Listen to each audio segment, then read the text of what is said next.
Looks like Jon Greenberg, actually, from the Milwaukee Admirals. Charles, go ahead. It is Jon. Yeah. It is Jon Greenberg, and he just happened to be coming here to Children's Hospital. You have a niece on the 7th floor. I do. Actually, I came to deliver her this stuffed animal, and she's been here for about a week and a half, and got here, literally, I think I was the last one allowed in the hospital. Walked in, and they immediately ushered me over to the holding area, and all of a sudden all the emergency cars started flying in here, and I was like, guns are drawn, and I was like, holy cow, what in the world is going on here? And then found out that it was on the 7th floor, so I tried to get a hold of my sister-in-law, and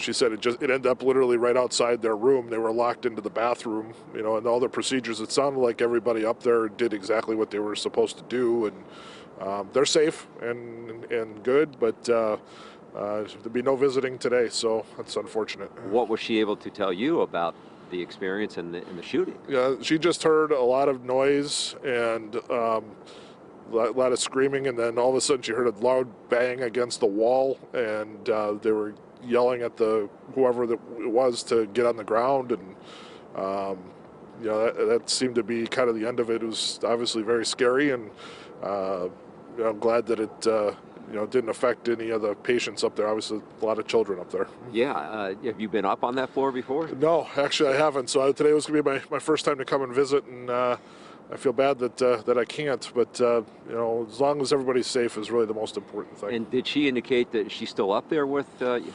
Yeah, everybody's still there. They're back in the room, and I guess they'll be staying there. That was the room that they're in. So, but did she say that they ran into the bathroom, or? Yeah, they went. Well, the bathroom that was attached to their room. The nurse came in and locked the door, and they all waited in there together until they were given a message to go ahead. And then was there any indication that she could hear the shooting, or just the loud noises? She didn't mention that. She just mentioned the loud noise of somebody, being pushed up against the wall, and she didn't mention any other noises. So as you're inside, downstairs waiting, thinking, did you know this was happening on the 7th floor at any point?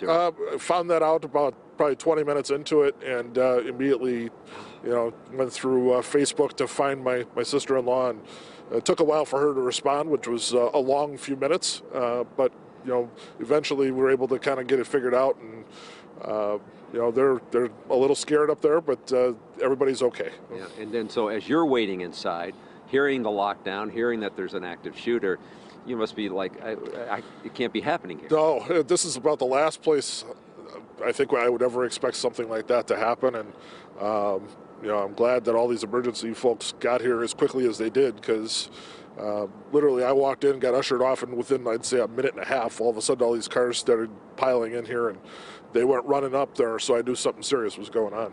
And so has your sister-in-law texted you, or was it just through Facebook? No, she texted, and everything's okay, and we're glad that she's going to be okay. Everybody's going to be all right. Well, Jon, we appreciate you sharing your story. Yep. So there you have it, Jon Greenberg, who's with the Milwaukee Admirals, his sister-in-law up on the 7th floor with his niece, and just a frightening ordeal, as you can hear him describe what was going on, and maybe we'll be able to hear more from him and perhaps his sister-in-law, as we've been talking to others as well who are inside talking about this lockdown situation. Send it back to you guys at the desk.